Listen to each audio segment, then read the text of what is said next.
Taking it to the podcast. Sorry. Taking it. Please don't do a copyright violation, YouTube. Fair use. Text me back. At once. Welcome to Text Me Back, a parasocial journey into the minds of two brilliant and unhinged 40-something-year-old women. I'm Lindy West. And I'm Meagan Hatcher-Mays, and boy, do we have podcast for you. We're going to be talking about so much today, such as what you watching? Little journey into what we're watching. I know the name of the segment is very subtle, so I wanted to explain. 2, we're going to be reading some very sensational best friend party phone material that we received. It's fan mail based and sharing our own journeys into mailing things as fans. It's fan mail based, but it's also the killer based. It's also killer coded. Thank you for saying that. Is that a spoiler? No. Okay. Yet? No. Well, you tell us. But first, we have a new segment that we're calling Dog Thoughts, which is our thoughts about dogs. Dog thoughts. Dog thoughts. Lindy, would you like to get us started with your dog thought? Ruff. Rats. Ruff. I was thinking about dogs. Mm-hmm. And here's what I was thinking. You know how dogs pant because they don't sweat, and so that's their mechanism for cooling their bodies down? Yes. Yeah. So that's why in the summertime, you'll see a dog say, yeah, they do say that sometimes, yeah. It's not just a sound for when a man is horny. Awooga! Boing. It's also a dog physiology thing. Yeah. Some might even say it belonged to dogs first. And it was appropriated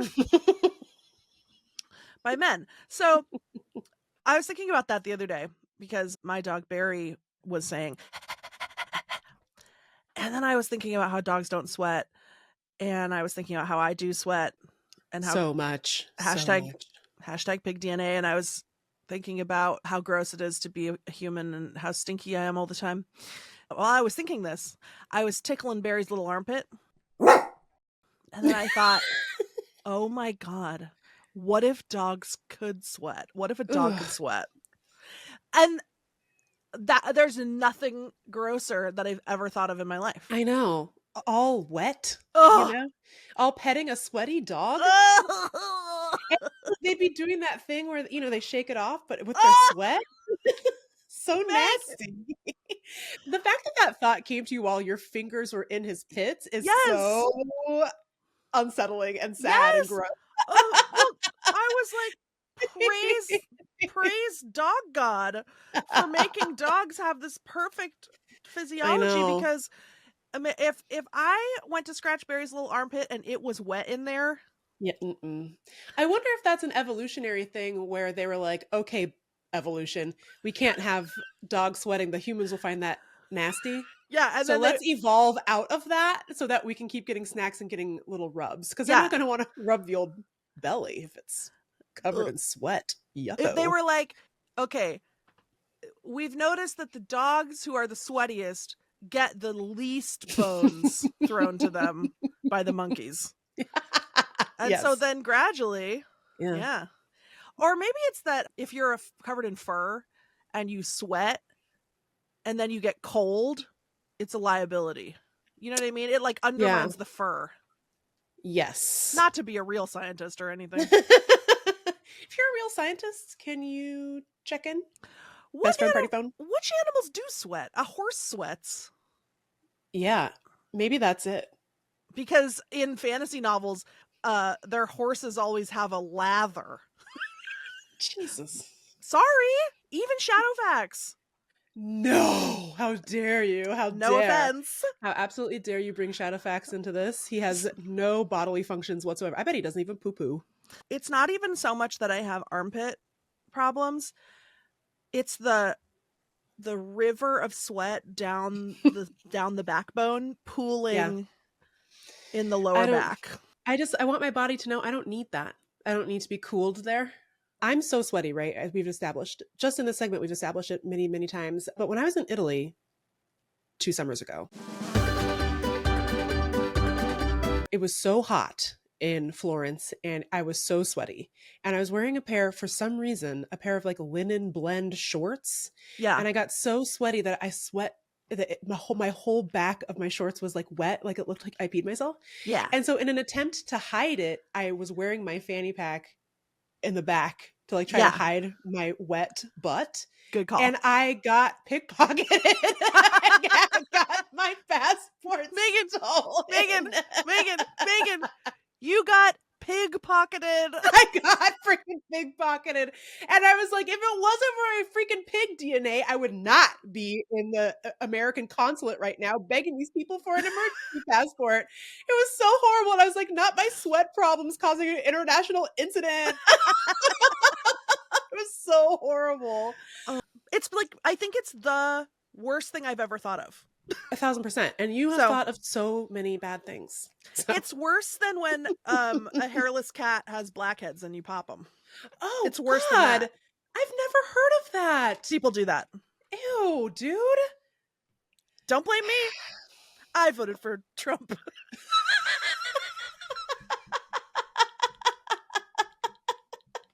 Let's go, Brandon. Brandon's the cat. Okay, do you want to hear my dog thought? So much. Okay, so you know about Kevin. You're familiar. You're familiar with Kevin and his work.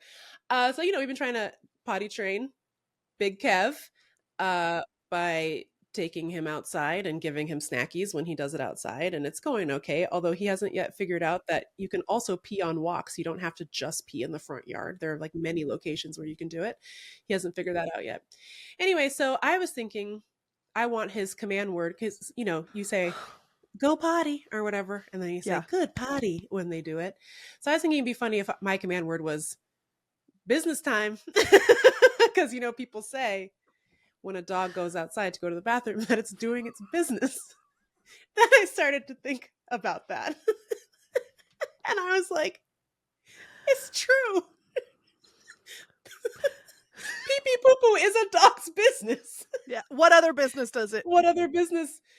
Where would he be going Monday through Friday, 9 to 5, if not pee pee poo poo business? And I was like, whoever thought of the phrase, that dog needs to go do his business, is literally a king, because that is the funniest thing I've ever heard of in my life. This dog has his little business suit on. Yeah. His little suit and tie. He has his little briefcase. He has a lanyard. He has a little swipe lanyard through the security thing to go do his business, which is pee pee poo poo. He's just trading pee pee poo poo on the stock exchange. You know what I mean? Yep. He has his little lunch pail. He does his business, and then one of his colleagues comes along and inspects his business. That's right. Looks over the business and approves or disapproves. His and boss. Then sometimes his boss will come by, and then sometimes his boss will leave his business on top of the employee's business, and then the whole community, the whole, floor of the building, you might say, knows what sort of business is going on around here. And that's how they communicate, is via their business. And I was like, sensational. I really think we should just appreciate that turn of phrase about 100% more than we currently do. So what you're doing with Kevin right now is he's going to business school. He's going to business school. He's getting his MBA. Yeah. In pee pee poo poo. And he's going to graduate dogma cum laude. Anyway, and that's Dog Thoughts.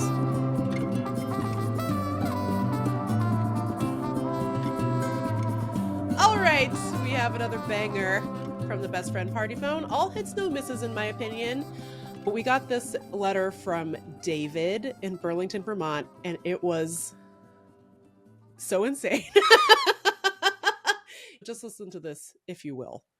Greetings from lovely Burlington, Vermont. Your recent episode about freakaconda and boat poachers reminded me of a formative story from my youth that I think you both would be able to connect with. David, you're right. Just before Christmas in December 1984, my fourth grade teacher gave us an assignment to write a fan letter. I lived on the North Shore of Massachusetts. All the boys wrote to Doug Flutie,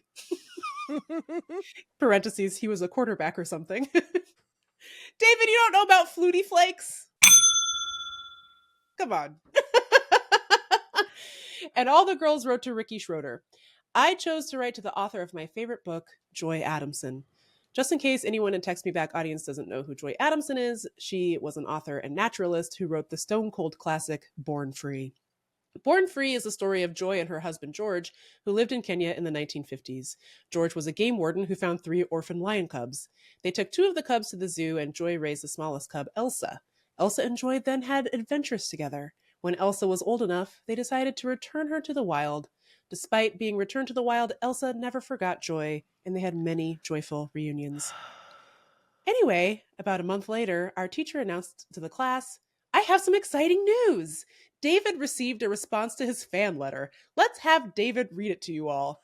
I trembled with excitement as I opened the letter. It was written by Joy's publicist. I took a deep breath, my voice quivering with excitement as I unfolded the letter. Dear David, we were very moved by your letter to Mrs. Adamson. However, it is with great sadness that I must inform you that the letter was received on the 5th anniversary of Joy's murder. Her assistant found her lifeless body in the woods, initially suspecting a lion attack, but soon it was revealed that the wounds were too precise to be inflicted by a lion.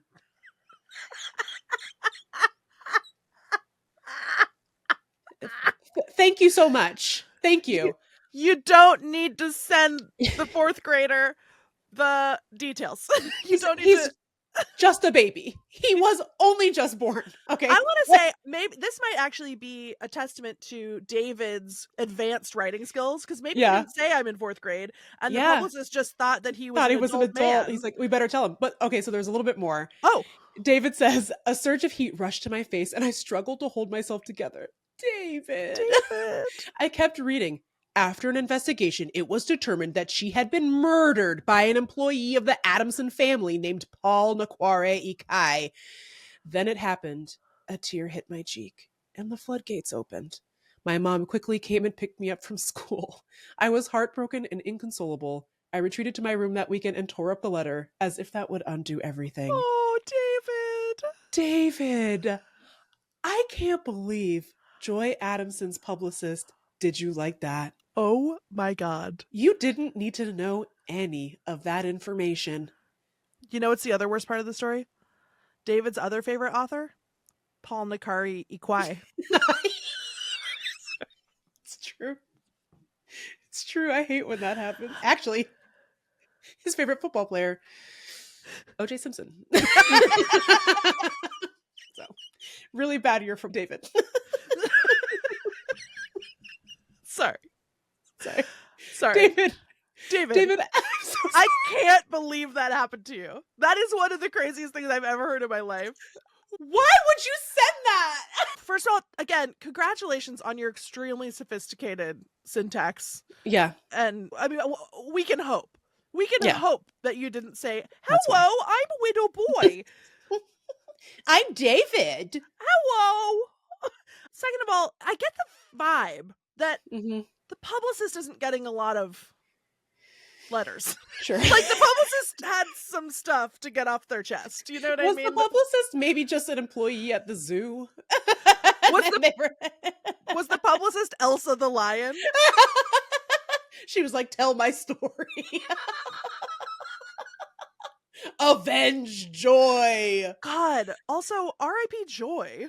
I know. That's crazy. And I'm sorry to laugh, but it's just like, this, you could have destroyed this poor child's love of reading entirely with that. And also, what the fuck was going on with the teacher? You didn't read that shit first? You didn't vet that? Okay. You didn't vet that? You didn't let David read it first before he read it in front of the whole class?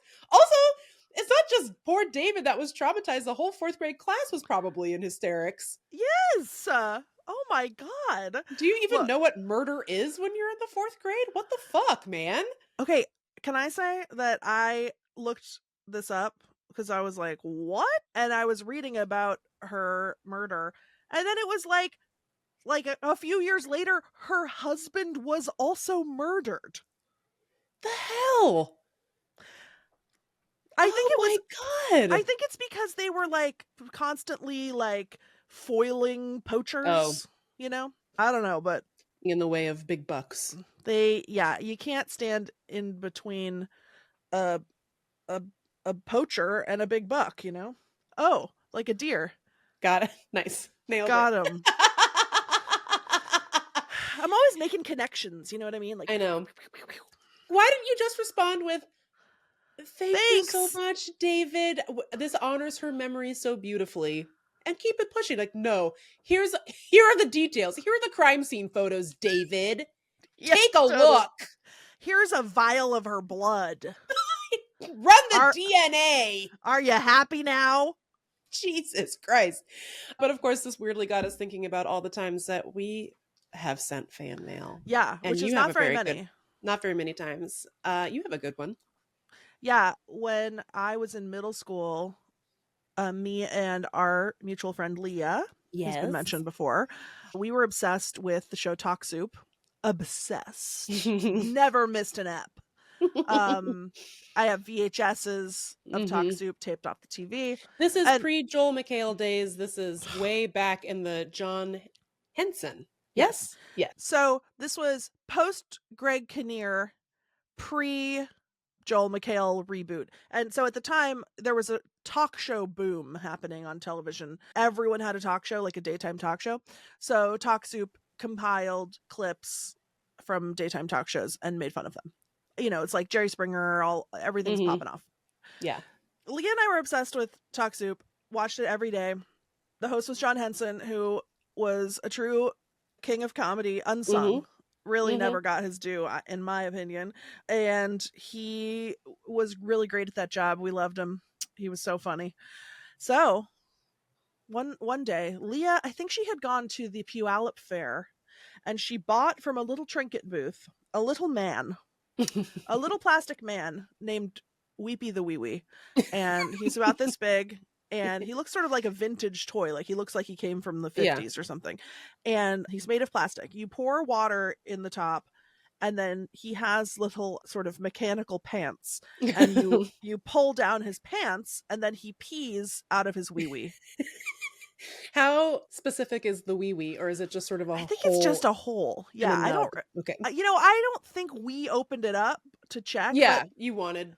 We wanted it to be recipient. mint. Yeah. In the diagram on the back, it just looked like a hole, I believe. So anyway, Leah did the work. You know, she purchased Weepy the Wee Wee. She wrote a fan letter from the both of us. She packaged it up and she mailed it. And guess what? What? A few weeks later, John Henson featured Weepy the Wee Wee on Talk Soup. And it was well, it would have been the peak of my life. Yes. However, apparently he didn't read the letter very carefully because he only thanked Leah and not me. Wow. Which is fair because she did all the work. But Still. I was still busted in my heart. Yeah. And I think I was kind of a bitch about it. So I'd like to take this opportunity to apologize to Leah for being I bet you I was like, because I wasn't ever really a bitch, but I bet I was like, oh. Cool. Sweet. I'm like happy for you. But in retrospect, I'm very happy for her and us. Really it was so exciting. Like that was the first time I ever discovered that like your real life could like touch the television. Yeah. You know? If you're John Henson and you're listening to this podcast, do you want to be on the show? One, do you want to be on the show? And two, do you still have Weepy the Wee Wee? And not a chance. What's going on in his southern hemisphere? Yeah, actually, could you at least just let us know if he's fully functional, like Can you? Data? If you're John Henson, please call the best friend party phone at your earliest convenience. 703-829-0003. Thank you. By the way, John Henson, if you're listening to this, I love you. And I still love you so Mhm. much that I DVR'd Halloween Baking Championship that you hosted. That's like one of the few things that you and I didn't share. Not that I have anything against Talk Soup, but I just Yeah. happened to not watch it that much. So I don't even know all the lore of Talk Soup. Oh, there's so much lore. Alan Yeah. Wu, Tom Mm-hmm. McNamara, stage manager. Mm-hmm. I still Of course. remember. One time they had Dustin Hoffman on and he defibrillated John Henson's balls. Oh, There was a nice. running joke. Speaking of dog thoughts, they had a running gag about a product called Nudicles that a I remember Nudicles. that a madman invented because he thought that his dog was emasculated by not having a swinging nutsack after being neutered. So he invented implants for a dog's nuts. That's really one hell of a dog thought. Yeah. But Track anyway, that yeah, down. truly, if you're John Henson, I'm your number one fan. That's true. And you should come on this show and talk to us. I love you. I have a little fan mail story. When I was in college, I had a roommate named Brooke. This is not the same roommate who would wake up from her sleep paralysis demon and tell me she didn't have any friends except for Jingleheimer. This is a different roommate. It's also not Amanda. It's not Amanda of Oprah the Rat fame either. Exactly. This is a different roommate entirely. Her name is Brooke, and she is sensational. She's a wonderful person. We still are friends on Instagram and everything, so we keep in touch that way. She was going to study abroad in Germany for a summer, and I don't know how she picked. What's her name? What? What's happening? Don't you mean study a Fraulein? Sorry. Oh God. What's happening? You said she's going to study abroad. And I said, what's her name? Broomhilda? Yeah. Her name was Angela Merkel. Show some respect. Oh, shit. Sorry. She was studying abroad in Germany. Anyway, and she was obsessed with Q13 meteorologist Walter Kelly. Who was cute as a button. You know, he really was back in 2004. I mean, I'm sure he still is. I haven't looked him up. But in 2004, Walter Kelly had the goods, babe. He was the cock of the walk at the Q13 meteorology desk. Let me tell you. He was sauntering all over the place like the king he was. Meteorologist Jim Castillo? I don't know her. Jeff Runner? More like Jeff Don'ter. I don't know. Anyway, so I thought it would be nice to get her a going away present before she went to Deutschland. So I wrote an email to like news@q13.com or whatever the email was. And I was like, hi, my roommate Brooke is obsessed with Q13 meteorologist Walter Kelly. Can you send me a signed pic so she can take it with her to Germany? So if she gets homesick, she can just, enjoy your 8x10. Thinking that under no circumstances would Walter Kelly respond or acknowledge it in any way, because it was, in retrospect, kind of a creepy request. Like, can you send a photo of yourself for my friend to stare at in Munich? Thanks. Oh, Walter Kelly. But my recollection is he never responded to my email, and I had like completely forgotten about it. Then one day I go to check the mail, and there's like this oddly shaped envelope, and I think it was stamped like media mail, and I was like, that's weird. I wonder what this is. But I used to buy a bunch of garbage off eBay all the time, so I was like, oh, it's probably some poster of Bob Odenkirk as the milk machine from Mr. Show or something. And I open it up.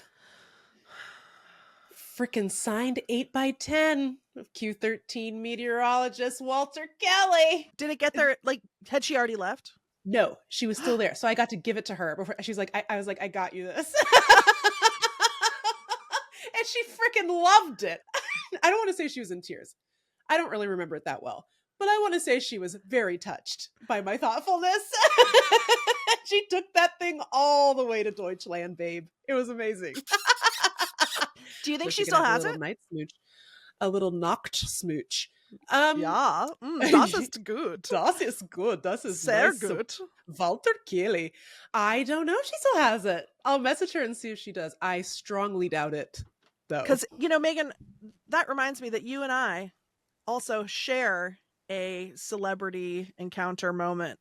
We do. So when we were in high school, Yeah. we were still in high school. So this was like early days of our friendship, but like clearly Yeah. we were already enmeshed. Yeah, I think it might have been summertime, Yeah. actually, like the summer after senior year or something like that. So one of my best friends from high school, Carissa, Yes. grew up next door to a woman who's maybe 10 years older than us or so, Mhm. named Liza.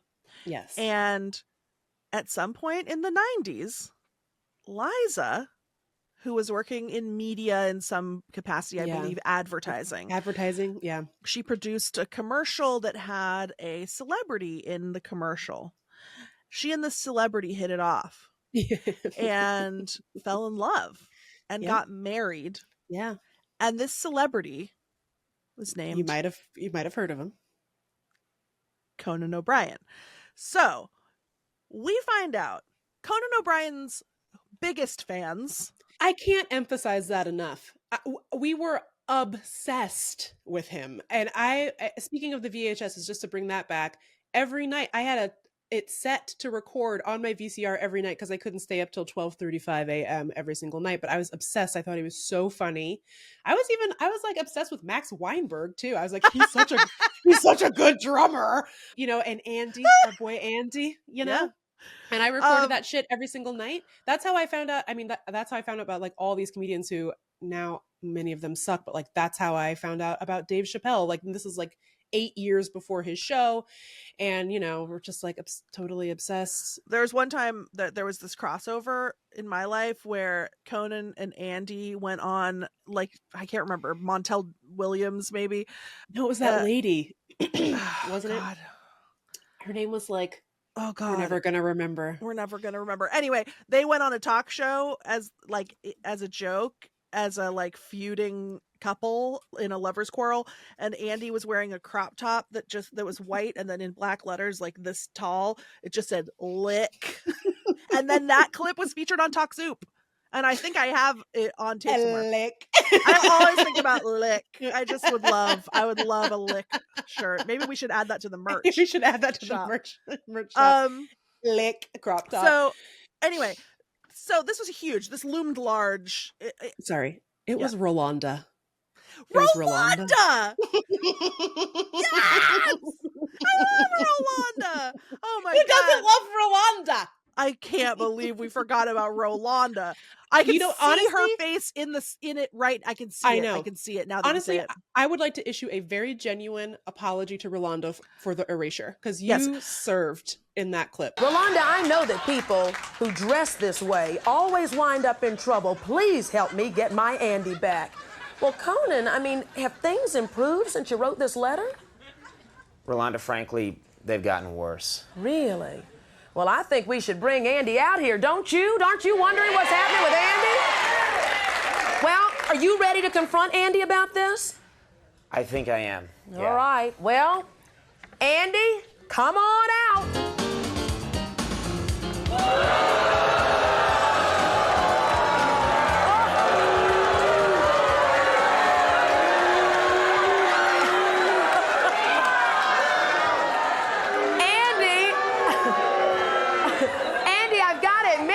We've ever seen you like this before. You just heard Conan. You heard the letter that he wrote us. I mean, what do you have to say to him? He's just jealous because I've been working out and I look good.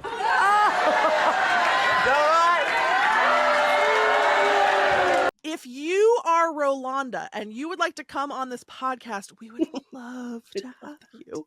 Give us a call, babe, please. So it's 1999 or maybe 2000. Megan and I find out the actual Sir Conan O'Brien himself is married or maybe engaged at this time. I think they might have been engaged, and they were like, he was visiting her family like ahead of their wedding or something like that. Yeah. To Carissa's next door neighbor, who she knew. And her parents were, they'd lived next door to each other for decades. Yeah. So beep, beep, beep, beep, beep, beep, beep, beep. We find out Conan's coming to town. Okay. The gossip. That's how it came in over the wire. Yeah. Conan's coming to town. He's going to be visiting the in-laws, the future in-laws. Carissa knows that she's got some Conan superfan freaks in the friend group. God bless her. Very generously invites me, Meagan, and Tyler the Wizard. Carissa is a queen for the following reasons. She really put her reputation on the line because we were fucking crazy. It was not safe. It wasn't safe for her to have done that. No. I just want to say she put her reputation on the line. She put her family's reputation on the line. You know? So shout out to Carissa, man. Yeah. Literally, like, what a gift. A lifelong gift, you know? So Carissa lets me, Meagan, and Tyler come over after school, or maybe it was summer. I don't know. We're on their deck. We've got binoculars, even though the house is right there.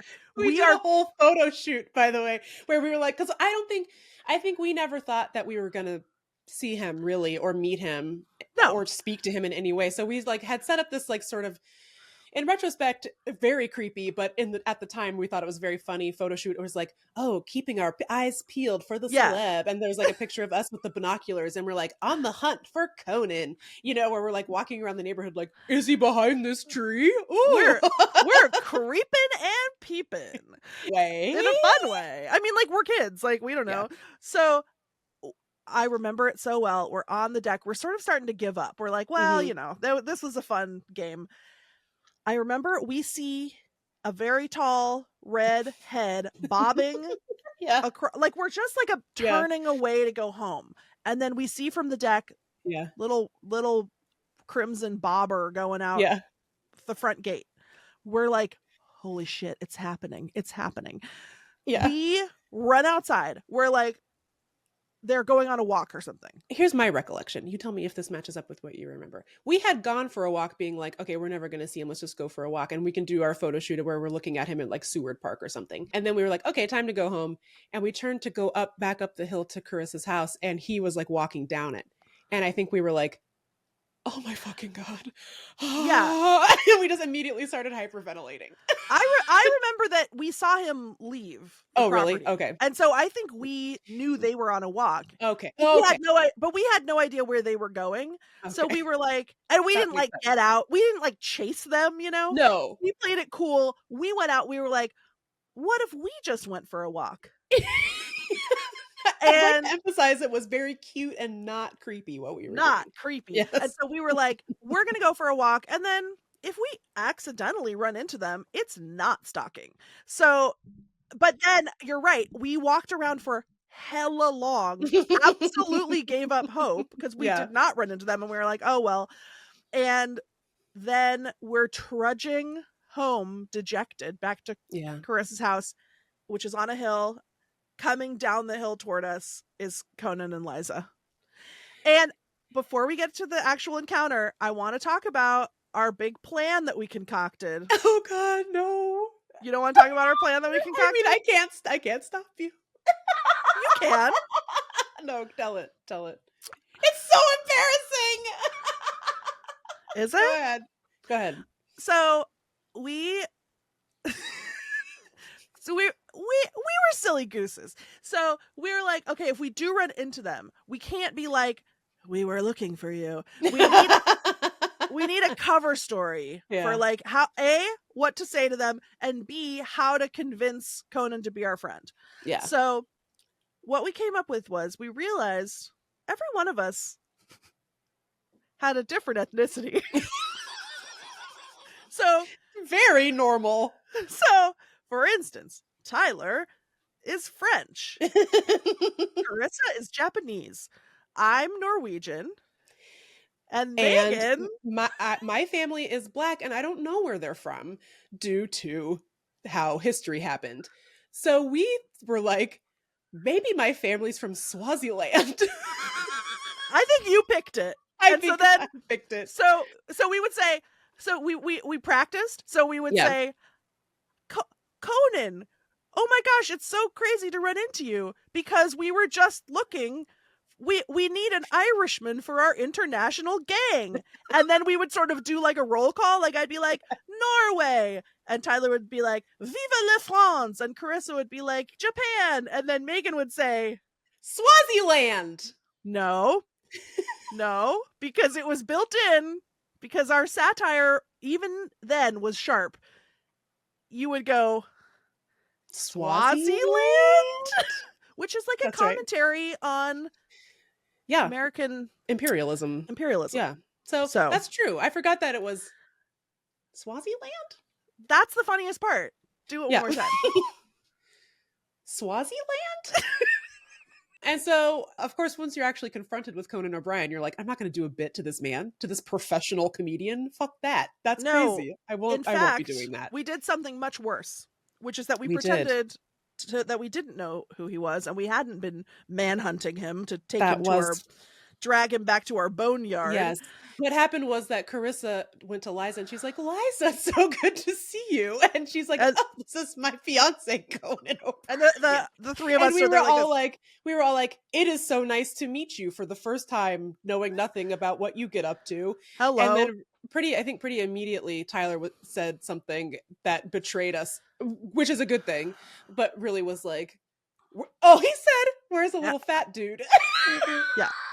He said, which was a reference. Which is a reference to a thing where like they did like a location segment in like Montana or something. Yeah. And then there was like a biker guy named Buffalo who said, where's the little fat dude, to Conan, meaning Andy.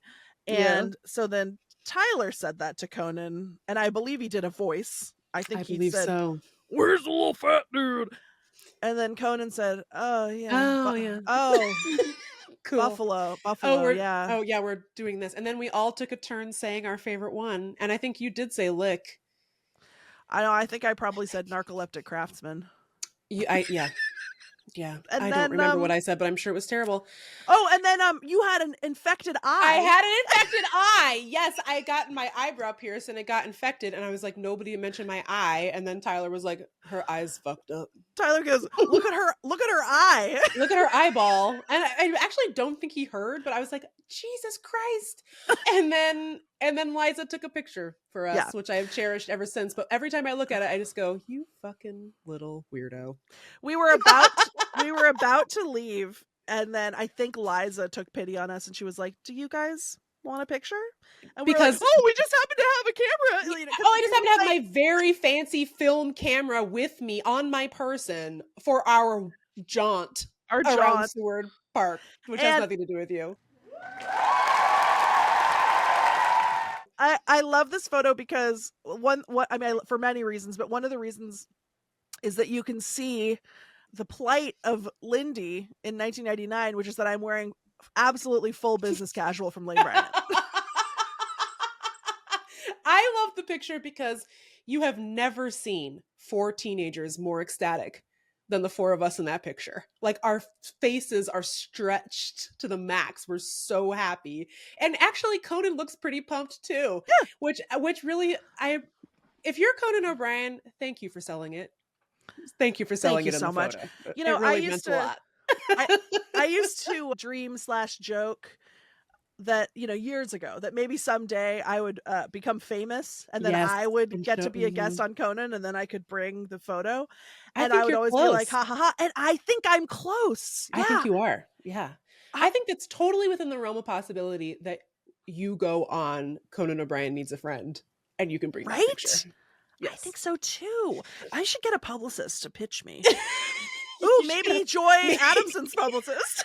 Maybe Joy Adamson's publicist is available. Well, if you're Conan O'Brien, give us a call. And sorry, and thank you.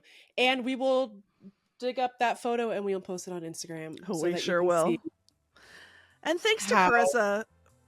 Thank you for making 3 dorks dreams come true. I don't think that Carissa watched Conan. Like, she was just like doing a charity to us. That's my recollection. Yeah. Work. Thank you. Thank you, Carissa. I do believe in philanthropy, actually. Changing my mind. Yeah. I'm going to start a foundation that helps nerds meet Conan O'Brien.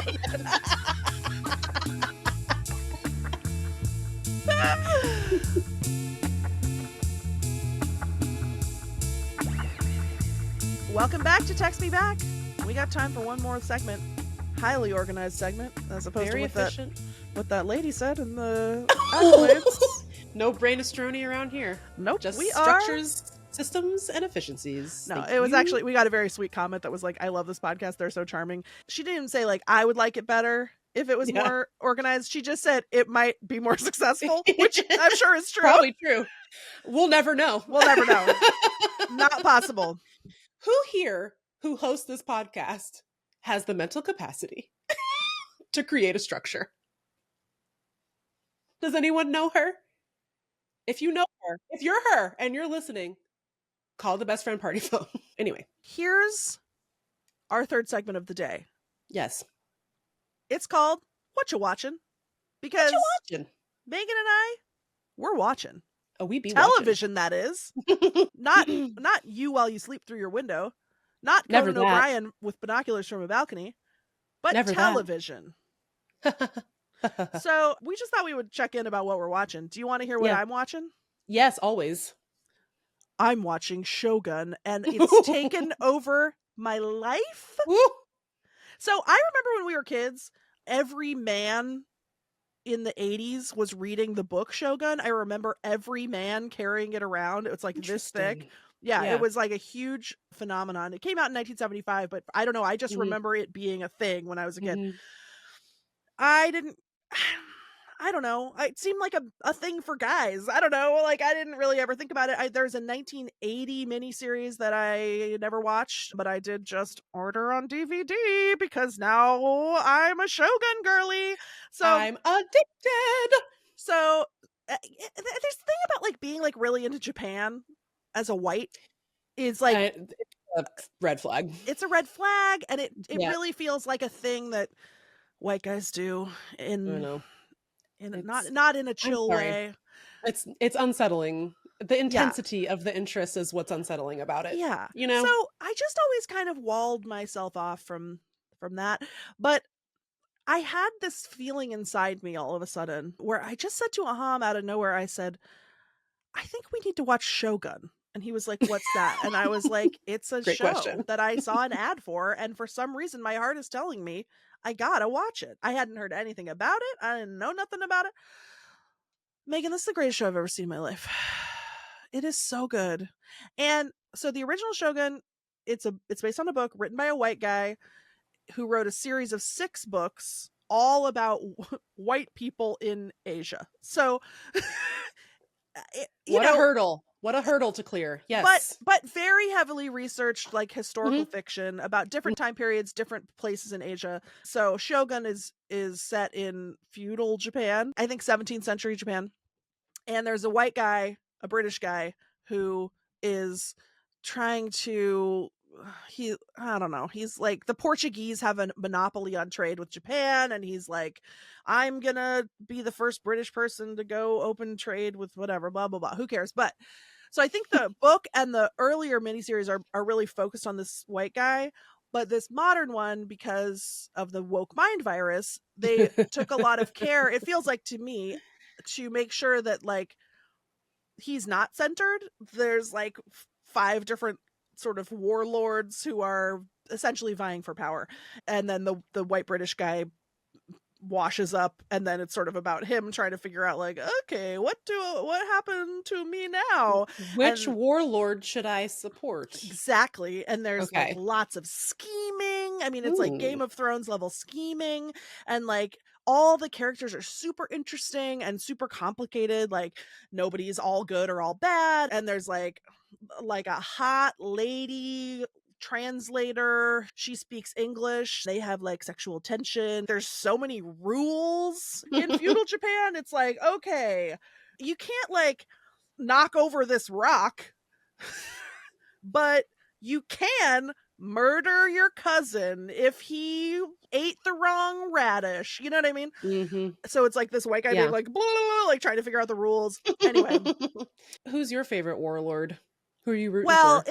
it's not hard because Toru Nagasana is like the sort of moral center of the whole thing, Mhm. and you're just rooting for him the whole time. Yeah. All the other ones are like in league and sort of Ooh. varying levels of evil or just sort of morally feeble. It is so exciting. It is so good. I love the intrigue. I love the like, it's gorgeous. Like it's like beautifully Yeah. shot. It's all in Japanese except for when the white guy is like, what's happening? Where's my my ship, whatever. And like I was reading about it, and they use like period Japanese. Amazing attention to detail, gorgeous, everything perfect. I love it. I've hatched a plan, Megan. Okay. I'd like the Text Me Back lights to weigh in. I have always had this hunger to know everything. Like I'm always like, God, I wish I could just like know.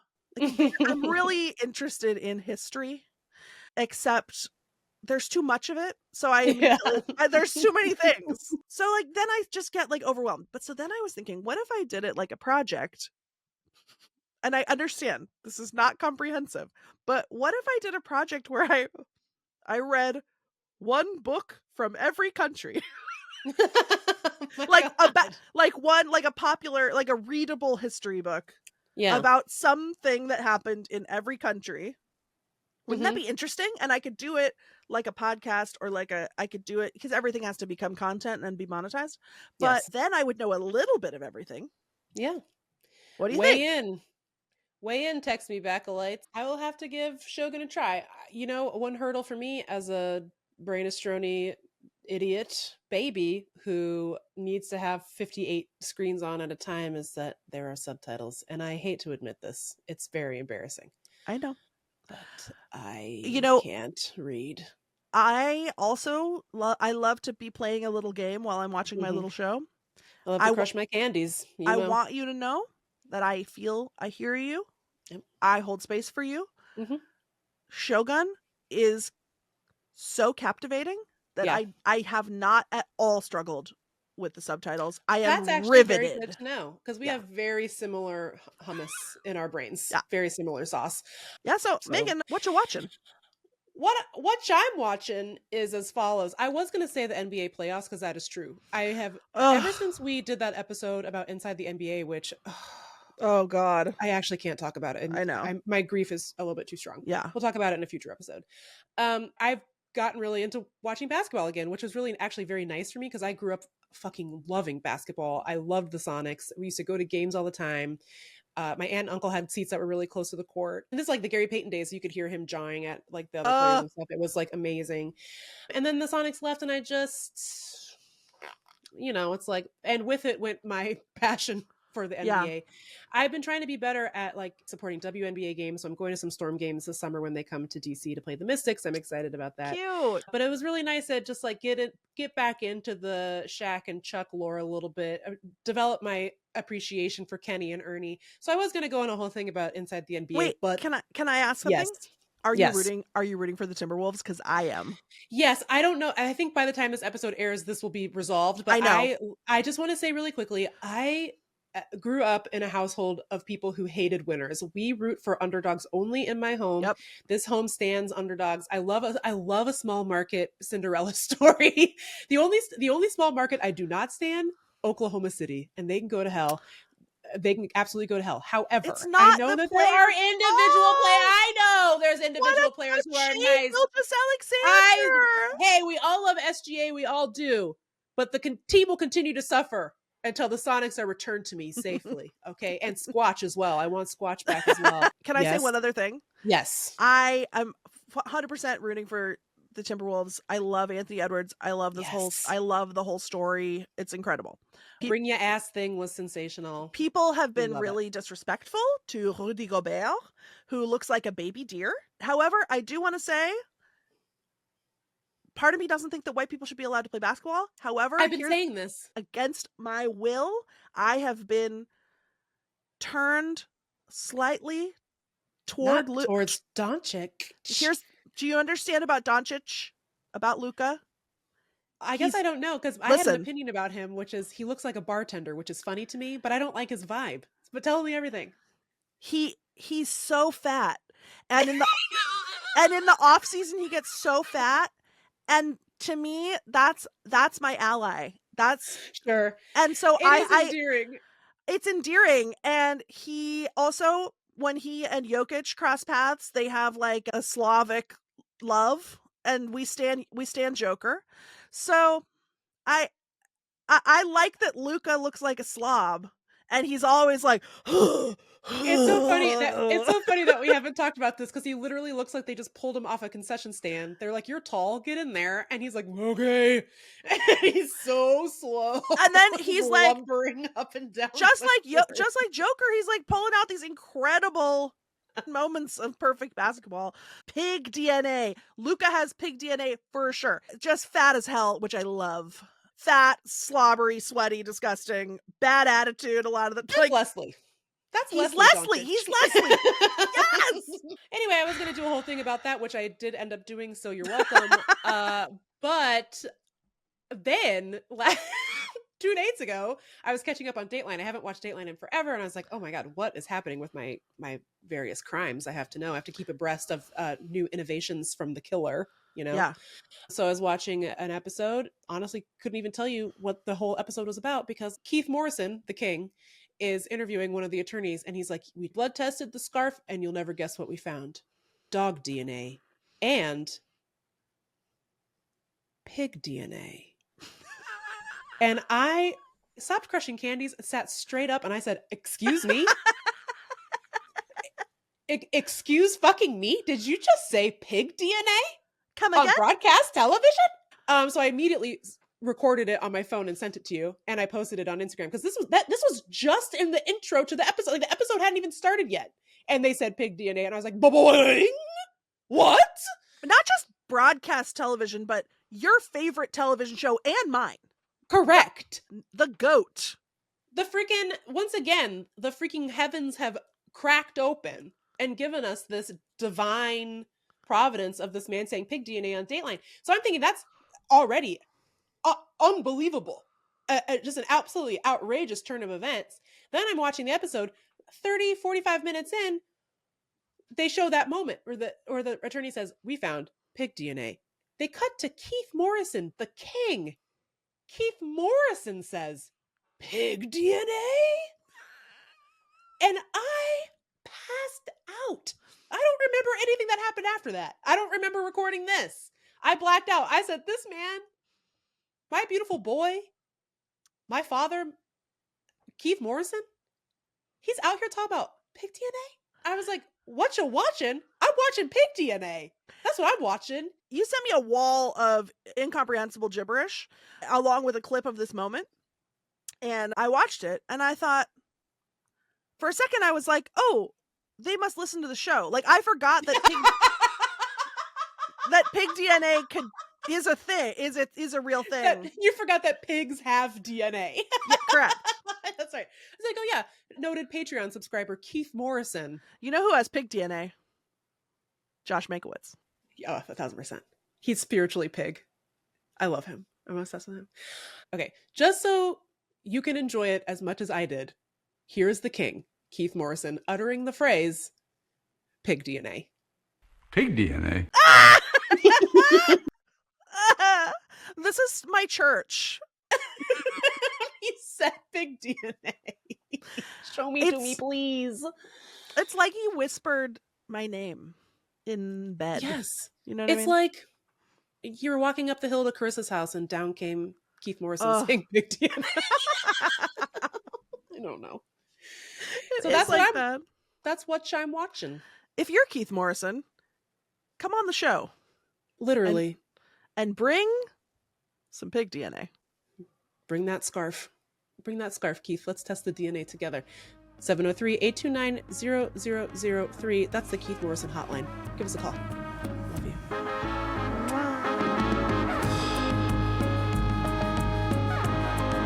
As you know, we have ads now.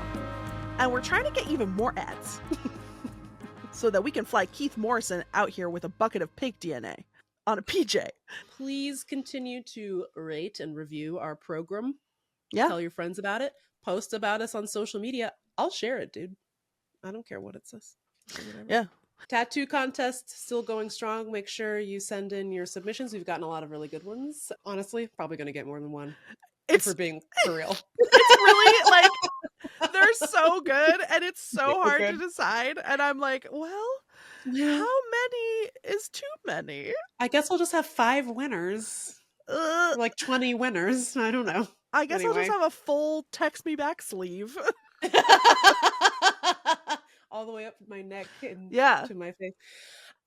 So tattoo contest still going strong. Oh, Meagan, we forgot the most important part of the show. Yes.